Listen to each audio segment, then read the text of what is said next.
Ele é especialista em inteligência artificial e vive estudando critérios e oportunidades para alocação de capital neste segmento. O André Lichtenstein, que o público do Manhã já conhece, esteve conosco em outras oportunidades, foi convidado para estar com a gente, aceitou, como você está vendo aí na tela, essa participação, no momento de ajustes e correções. André, bem-vindo ao Manhã TC News, bom tê-lo conosco. Obrigado, Léo, prazer estar aqui de novo com vocês, boa tarde para todo mundo aí. Olha, é só haver uma correção que já começa a circular aquela manchete clássica do "Ih, é bolha". Vamos desmistificar isso. André Lichtenstein, existe alguma possibilidade de estarmos diante de uma bolha quando se considera o nível de preço das Big Techs americanas? Léo, aqui eu seria muito leviano se eu falasse que não, né? Então, assim, eu acho que quem está aí no mercado tem sempre tomar cuidado, né? Então, sempre a gente está com aquela... O que a gente pode não estar vendo? Então, eu me apoio muito nas minhas referências, né? Então, por exemplo, o Mark Andreessen e o Ben Horowitz fizeram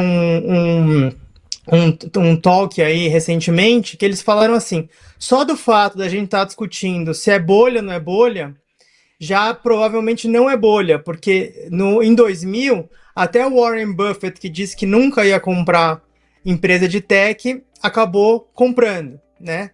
Mas eu acho que isso é uma discussão um pouco mais longa. Eu não sei se você quer que eu me aprofunde um pouco mais aqui nisso, ou tem algum outro tópico que você quer se aprofundar mais. Não, tem vários, mas antes, até aproveitando essa pausa que você deu, vamos só pagar o PMI e S&P Global. Ele não tem tanta precificação quanto o ISM, mas é um gancho aqui para cá trazer o informativo. Pois não, Cá? O PMI de serviços, medido pela S&P Global nos Estados Unidos em outubro, ficou em 54,8 pontos, abaixo da previsão que era de 55,2 e também abaixo do dado anterior, que era de 55,2 pontos também. O PMI composto ficou em 54,6, a expectativa era 54,9, o resultado anterior 54,8. Portanto, os PMIs S&P Global de serviços e composto abaixo do esperado, Léo. Meio dia em ponto, sai o ISM, potencial de precificação maior, vai ter cobertura aqui, não percam. Fechado, meus amigos? 11h47, André, aproveitando o gancho que você me deu, Léo, você gostaria que eu aprofundasse? Eu gostaria sim, porque talvez a pergunta seja, existe, dado que nós não temos bola de cristal e não sabemos exatamente, linha a linha, como a realidade vai oferecer o futuro para essas empresas, a quais critérios o investidor tem que estar ligado, atento, para monitorar o quanto que os múltiplos estão descolados de um jeito irracional, o quanto que eles têm, sim, consistência na hora de projetarem um futuro mais otimista, mais firme. Existe esse diferencial? Quais sinais podem estar na cara do investidor? Excelente, Léo. Gostei muito do jeito que você colocou aqui. Eu acho que assim, a gente tem que olhar sempre os dois lados, né? Eu gosto até, como eu tô mais bull, eu gosto de olhar quem tá mais bear. Então, por exemplo, quem tá no lado mais bear, a gente viu aí as notícias recentes de que o Michael Burry, ele acabou de comprar um monte de put de Palantir, um monte de put de Nvidia. O pessoal que noticia não sabe muito bem o que está acontecendo, diz que foi bilhões de dólares, não foi nada disso. Ele colocou ali uma parte bem menor do fundo dele, o notional é de bilhões de dólares, mas quando você tem uma put fora do dinheiro, o prêmio que você coloca é muito menor e o próprio delta que você tem das opções é muito menor. Mas vamos deixar isso, o Michael Burry aqui um pouquinho de lado, lembrando que em 2003 ele falou sell, né, no Twitter dele, no começo de 2023, desde então o S&P subiu 50%. Então ele tem o seu mérito lá na crise de 2008, fez muito dinheiro, mas ele tem um viés pessimista, então a gente tem que considerar isso. Agora vamos ser mais objetivo aqui e trazer o que você trouxe, e aí para isso eu mencionaria o relatório da Coatue. Coatue é um fundo de tecnologia lá fora que acabou de soltar um report que ele fala exatamente isso. O que ele está olhando para dizer se é bolha ou não é bolha? Então ele tem aqui 6 critérios bem objetivos, que é o tema, é uma onda de inovação ou não é? A adoção, está crescendo rápido, devagar, como é que tá? Receitas e lucros, alavancagem, valuation e especulação. Então, para todos esses 6 itens, você pode ter o seu case de você estar mais construtivo ou menos construtivo. Mas eu acho que assim, por exemplo, tema, AI é uma inovação? Isso daqui eu acho que a gente pode até arriscar, porque todo mundo só fala de AI, está usando no seu dia a dia, está usando nas empresas. Então, esse está mais do lado otimista, não tem muita dúvida, eu acho. A adoção está crescendo muito. Aí você pode dizer se ela está crescendo mais ou menos rápido do que os preços justificam. Eu acredito que está muito rápido, mas há espaço para discussão. Receitas e lucros. Também há espaço para discussão, mas a gente teve agora Amazon investindo mais, Google investindo mais, Microsoft investindo mais, Meta investindo mais, todo mundo já investindo muito e dizendo que vai investir muito mais. E fazendo isso a partir do caixa das empresas. Por enquanto, as empresas não estão se endividando para investir em AI. Isso é um sinal bem saudável do ponto de vista de alavancagem. Valuation. O valuation subiu, está mais alto, os PIs estão mais altos, mas ainda muito distante de 2000, por exemplo. E especulação, está começando a ter um pouquinho de especulação, é o sinal mais amarelo. 11h51, didática a exposição dos critérios a partir desse relatório que o André Lichtenstein está trazendo, para que objetivamente você consiga separar joio do trigo. Dos vários pontos que você colocou, certamente as receitas, quer dizer, os lucros associados serão sempre uma métrica relevante, mas também essa questão que você falou, que é bastante saudável do ponto de vista da tomada de alavancagem. As empresas não estão se endividando para incorporarem o CAPEX de tecnologia. O CAPEX voltado para a tecnologia e inteligência artificial está sendo amparado, sustentado financeiramente pelo fluxo de caixa das empresas. Isso é muito importante. Do contrário, nós poderemos estar indo para um jogo meio de abismo, em que as empresas se endividam apostando num amanhã que eventualmente não chega e aí estão quebradas. Não é o caso. São 11h52, aí a partir desses critérios e de toda a nossa introdução até aqui, vamos falar de assimetria. Tanto de um lado quanto do outro, né? Qual te parece, naquela prateleira das Big Techs, o papel mais esticado? Aquele cujos múltiplos são difíceis de justificar. E qual lhe parece também o papel que tem a assimetria mais favorável pensando em upside? Quem ficou para trás em meio ao entusiasmo que tocou todas as empresas no geral?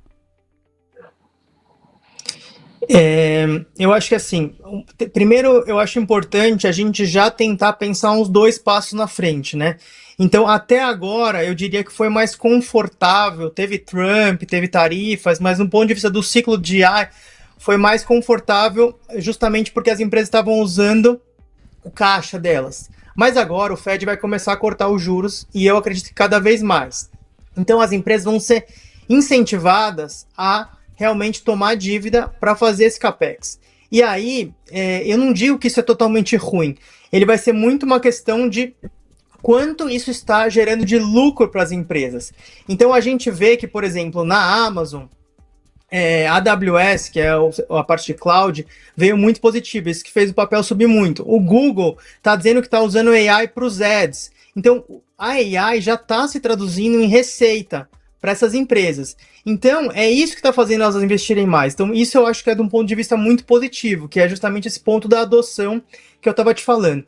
De papéis específicos, aí eu acho que vai um pouco de preferência. Eu, particularmente, gosto muito desses principais papéis. Por exemplo, Google, que tem uma plataforma muito verticalizada para empregar AI, Microsoft tem a distribuição na ponta, Nvidia está promovendo todos esses chips super importantes para o próximo passo da inteligência artificial. Eu acho que os excessos estão mesmo em algumas coisas meio hypadas, tipo Quantum, que ainda não teve, as empresas não têm receita, elas... Então elas praticamente não tem como calcular múltiplo, elas geram caixa, elas não tem earnings, né? É earnings negativo. Então essas empresas eu tomaria cuidado. Algumas empresas que estão mais hypadas. Aí, entre as empresas que todo mundo tem ouvido falar, Palantir, por exemplo, tem um múltiplo muito alto. Só que Palantir está crescendo muito rápido e começou agora, nesse último resultado dela, a gerar um caixa. Então, assim, eu diria que é um papel super esticado, mas também é muito difícil ficar na frente, entendeu? Eu tomaria cuidado com essas coisas mais hypadas, tipo Quantum, que está muito longe de algum progresso concreto e os papéis já estão num valuation bem alto. 2 aspectos, entre os vários legais que você trouxe aqui, né? Esse é o olhar pragmático, quer dizer, quando o investimento em CAPEX para inteligência artificial ou tecnologia tem uma conversão em receita bastante nítida, e você citou, no caso de algumas companhias, o quanto que os ads vão ser aperfeiçoados via inteligência artificial, isso é um senhor incentivo, e as empresas começam a investir mais em função disso, para um fluxo de caixa encorpar e para que esses investimentos todos se justifiquem. E eu gostei também que você faz um cruzamento com o macro. Você não demoniza o fato de uma empresa poder se financiar, poder tomar crédito para sustentar os seus projetos de inteligência artificial, de tecnologia. No entanto, você faz um alerta de que é preciso pesar o custo desse financiamento e a proporção.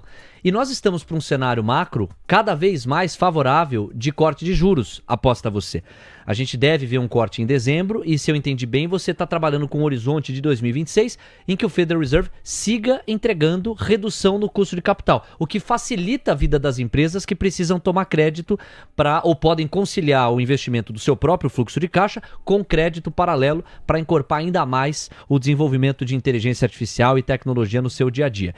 Eu sintetizei bem aqui o teu olhar macro, quer dizer, no teu cenário base, o Fed ele vai ter continuidade na redução do juro americano.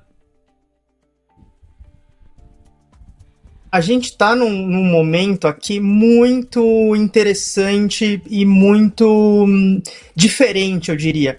Porque, assim, a inflação está caindo. Esse é o motivo principal do Fed estar cortando juros. Além disso, o emprego está fraquejando, porque a AI está tornando as empresas mais produtivas. Então, algumas mãos de obra elas não estão mais precisando.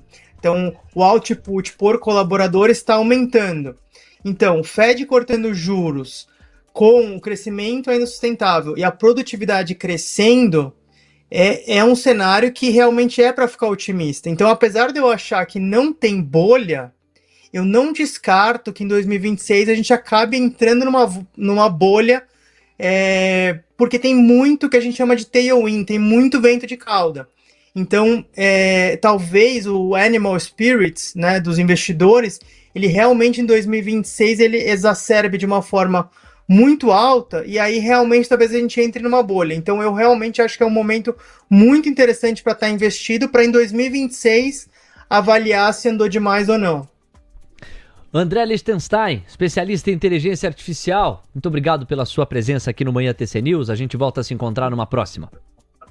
Obrigado, Léo. Um abraço. Boa tarde a todos aí. Valeu.